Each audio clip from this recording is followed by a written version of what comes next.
मैं केवल एक सब्जेक्ट के बारे में, उनके प्रश्न, सरयू जी के प्रश्न के बारे में बात कर रहा हूँ, इसलिए पूरी कुंडली की जरूरत नहीं।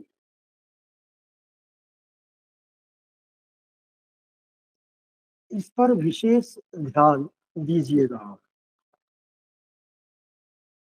ये गुरु है, यहाँ गुरु बैठा है मकर राशि में, और यहाँ पर शनि बैठा है वृश्चिक राशि में। सरयू जी ने ये प्रश्न किया था कि यदि क्रूर ग्रह, कोई भी क्रूर ग्रह, अब क्रूर ग्रह कौन कौन से होते हैं? सूर्य, मंगल, शनि, राहु, केतु। सूर्य को छोड़कर शेष ग्रहों को तो अशुभ ग्रह कहा जाता है। मंगल, शनि, राहु, केतु को। सूर्य को अशुभ तो नहीं कहा जाता, लेकिन क्रूर ग्रह कहा जाता है। तो क्रूर ग्रह यदि अपने भाव को देखे तो क्या अपने भाव की हानि करेगा? क्योंकि मैंने बताया था कि जो ग्रह अपने भाव को देखता है, कल की ही बात है, कल ही बताया था, तो वो भाव बलवान हो जाता है। कोई भी ग्रह अपने भाव को देखता है तो वो भाव बलवान हो जाता है। तो इस संदर्भ गुरु जी में भाव को देखे या भाव में स्थित हो तो भी बलवान दोनों हो ही जाएगा ना? कंडीशन में, दोनों ही कंडीशन में किसी भी राशि का स्वामी यदि अपनी राशि में स्थित है या उस राशि को देख रहा है, दोनों ही कंडीशन में वो भाव बलवान होगा। तो इसी संदर्भ में सरयू जी ने ये प्रश्न किया था कि यदि क्रूर ग्रह अपने भाव को देखे, अपनी राशि को देखे, क्या तब भी बलवान करेगा? तो उसका उत्तर मैंने कल तो दिया था, आज फिर दे रहा हूं कि हाँ, कोई भी क्रूर ग्रह यदि अपने भाव को देखेगा तो बलवान करेगा। लेकिन यहाँ पर एक खास बात है, और वो ये कि कोई भी क्रूर ग्रह हो, उसकी दृष्टि बुरी ही होती है।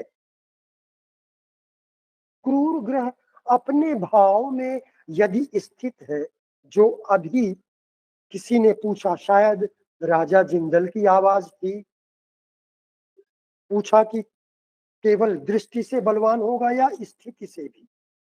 तो वो मैंने बताया कि स्थिति और दृष्टि दोनों से बलवान होता है। लेकिन क्रूर ग्रह के मामले में यदि क्रूर ग्रह अपने भाव में स्थित है तो उस भाव को बलवान करेगा, पूर्ण रूपेण बलवान करेगा। लेकिन यदि वो अपने भाव में स्थित नहीं है, दृष्टि दे रहा है, देख रहा है, तो ऐसे में दो तरह के फल प्राप्त होंगे। यहां पर शनि अपने भाव को देख रहा है तो दो तरह के फल प्राप्त होंगे। पहला, भौतिक मामलों में अच्छा फल होगा। ये भाव बलवान हो गया, लेकिन भौतिक मामलों के लिए बलवान। लेकिन शारीरिक मामले में और रिश्ते के मामले में वो हानि करेगा, भले ही ये उसकी राशि ही क्यों न हो। शारीरिक मामले में और रिश्ते के मामले में हानि करेगा, भौतिक मामलों में लाभ करेगा। तो अब देखिए, ये एक फीमेल चार्ट है। पंचम भाव का स्वामी गुरु शनि तृतीय में बैठकर अपने पंचम भाव को बलवान कर रहा है, लेकिन भौतिक मामलों में। रिश्ते का जब मामला आएगा या शारीरिक अंग का मामला आएगा तो ये हानि पहुंचा रहा है। तो पंचम भाव शरीर के किस अंग का भाव है? पेट का भाव है। तो पेट के लिए इसकी दृष्टि अच्छी नहीं है। कौन सा रिश्ता है पंचम भाव से? संतान का। तो संतान के मामले में ये दृष्टि अच्छी नहीं है। अन्य मामलों में जैसे ये शुभ त्रिकोण भाव है, त्रिकोण से हम धन की भी बात करते हैं। त्रिकोण भाव, इसके अलावा ये बुद्धि विवेक का भाव, यहां वो अच्छा रहेगा। ये चिंतन मनन का ग्रह है, गंभीर ग्रह है शनि। तो जब उसकी दृष्टि पंचम भाव पर पड़ेगी तो ऐसे व्यक्ति को चिंतन मनन करने वाला गंभीर स्वभाव का व्यक्ति बनाता है।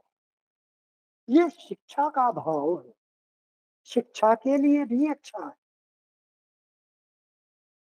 लेकिन संतान के लिए और शारीरिक अंग के लिए अच्छा नहीं है। तो क्या पंचमेश की दृष्टि पंचम में है तो संतान नहीं होगी? संतान होगी। पंचमेश तो संतान देता है। और यहाँ पर ये शनि किसी भी ग्रह के द्वारा पीड़ित नहीं है।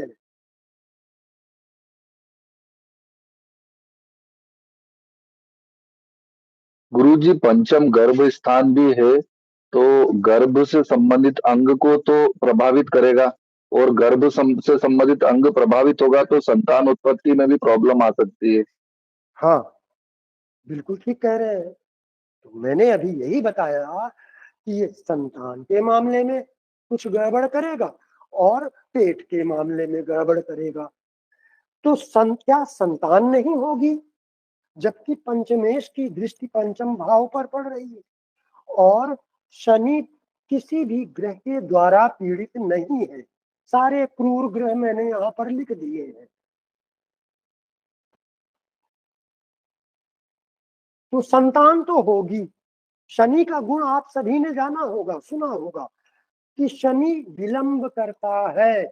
जब यहाँ पर शनि ठीक है तो संतान तो देगा, लेकिन विलंब करेगा। और जो अभी शायद राजा जिंदल बोल रहे थे कि गर्भ है, स्त्री का गर्भ स्थान है ये, तो उसमें कुछ समस्या आएगी, निश्चित रूप से समस्या आएगी। ये जो विलंब है, विलंब ही तो एक समस्या है। विलंब ही समस्या है कि सही समय पर गर्भ धारण ना कर पाना। 37 की उम्र में इन्हें बच्चा हुआ। 37 वर्ष की उम्र में पहली संतान हुई। तो देखिए कितना विलंब हो गया।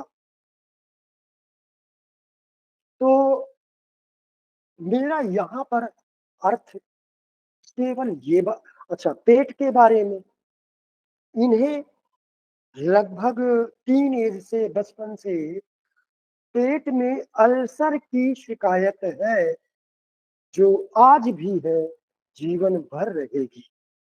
अब शनि देखिए नुकसान पहुंचा रहा है अपने घर को। पेट का घर है ये, तो पेट के लिए शनि की दृष्टि नुकसानदायक है। यहाँ पर गुरु भी नुकसान पहुंचा रहा है, क्योंकि गुरु नीच राशि में स्थित है। मंगल की दृष्टि भी पंचम भाव पर है। गुरु सप्तम भाव का स्वामी है। सप्तम भाव मारक भाव है, और ये गुरु मंगल शनि दोनों के द्वारा पीड़ित भी है। संतान का भी कारक है, पेट का भी कारक है गुरु। तो यहाँ केवल गुरु और मंगल की वजह से नहीं, शनि भी यही काम कर रहा है। तो कोई भी क्रूर ग्रह अगर अपने भाव को देखता है तो वो शारीरिक अंग और रिश्ते के मामले में हानि करता है, लेकिन भौतिक मामलों में अच्छा करता है, लाभ देता है। गुरुजी इस एक और प्रश्न इसी के रिलेटेड कि यहीं अगर शनि नीच का होता तो, या फिर यहाँ अगर शनि उच्च का होता तो क्या अंतर होता दृष्टि के बल में? हाँ, यदि देखिए शनि उच्च का है और उसकी दृष्टि, जब उच्च का ग्रह का मतलब है कि वो ग्रह प्रसन्न है, प्रफुल्लित है, दीप्त है, तो उसकी दृष्टि भी अच्छी होगी, यानी बलवान होगी और थोड़ा शुभ भी होगी। लेकिन कोई भी ग्रह अपना स्वभाव नहीं छोड़ता है। ये जो आपने प्रश्न किया, मैं इस पर एक उदाहरण देता हूं आपको, क्योंकि शनि केंद्र और त्रिकोण दोनों भाव का एक साथ स्वामी बन जाता है। कोई भी क्रूर ग्रह जब केंद्र का स्वामी बनेगा तो केंद्र भाव तटस्थ भाव है। अब तटस्थ का अर्थ आप समझिए, कोई भी क्रूर ग्रह यदि केंद्र का स्वामी बनता है तो उसकी जो अशुभता है वो नष्ट हो जाती है, उसकी अशुभता नष्ट हो जाती है। लेकिन इसका यह अर्थ नहीं है कि वह ग्रह शुभ हो गया। वो ग्रह शुभ नहीं हुआ है, केवल अशुभता नष्ट हुई है। फिर उसकी दूसरी राशि को देखिए कि उसकी दूसरी राशि यदि शुभ भाव में है तो फिर हम ये कहेंगे कि वो ग्रह शुभ हो गया। लेकिन यदि उसकी दूसरी राशि अशुभ भाव में है तो फिर हम उसे अशुभ ही कहेंगे। तो यहाँ पर शनि केंद्र का स्वामी बनने से इसकी अशुभता नष्ट हो गई और फिर त्रिकोण का स्वामी बनने से इसमें शुभता आ गई, यानी ये एक शुभ ग्रह बन गया। अब ये लग्न में तुला राशि में बैठ जाए तो उच्च का हो गया। अब बताइए कि एक तो पहले ही राजयोग कारक ग्रह और फिर ऊपर से उच्च का भी है और लग्न जैसे शुभ भाव में स्थित है, तो ये सोने में सुहागा ही नहीं, हीरा पन्ना सब कुछ हो गया। इसमें इतनी शुभता आ गई। लेकिन इस बात को ध्यान रखें कि कोई भी ग्रह अपने स्वभाव को नहीं छोड़ता है। तो ये इतना शुभ हो गया है, इसके बावजूद हम, मैं अपनी बात कर रहा हूं, अपने अनुभव की बात कर रहा हूं, हम इसे, इसकी दृष्टि को 90% शुभ कहेंगे। जहां स्थित होगा वहां तो ये 100% शुभ है, लेकिन जहां इसकी दृष्टि है वहां हम 90% शुभ कहेंगे, 10% हम फिर भी इसकी दृष्टि को अशुभ मानेंगे।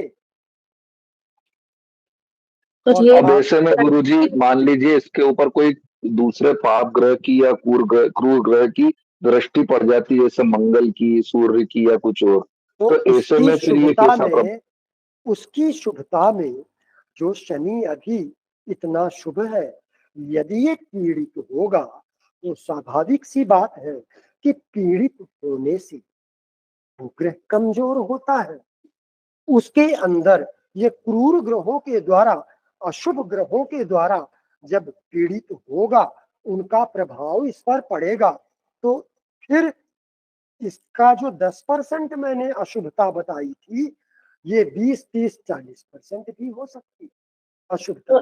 मान लीजिए जो 90% शुभता आई है, ये सजीव पक्ष पे भी शुभता देगी कि उस पे नुकसान ही करेगी हर नहीं, हाल में? दृष्टि की बात कर रही है ना? हाँ जी, हाँ जी। हाँ, तो दृष्टि में ही मैंने बताया कि 90% शुभ हो गया, तो फिर वो शारीरिक मामले हो या भौतिक मामले हो, दोनों पे। सभी मामलों में वो 90% शुभ फल करेगा। ठीक, ठीक, ठीक। और फिर भी 10% जो अशुभता है, वो आप रिश्तों में मान लीजिए, शारीरिक अंगों में मान लीजिए।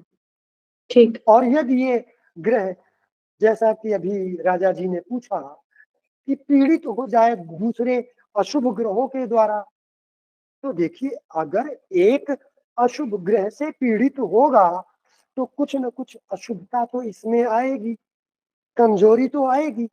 2 ग्रह से पीड़ित हो गया तो और ज्यादा इसका बल कम होगा और कमजोरी आएगी। तो ऐसी स्थिति में अशुभता बढ़ जाएगी इसकी, तो फिर अन्य फैक्टर भी देखने होंगे। अपनी दोनों राशियों से शुभ भाव में स्थित है, लग्न से शुभ भाव में स्थित है, सद्बल में बली है या नहीं बली है, ये सारी चीजें देखनी होंगी।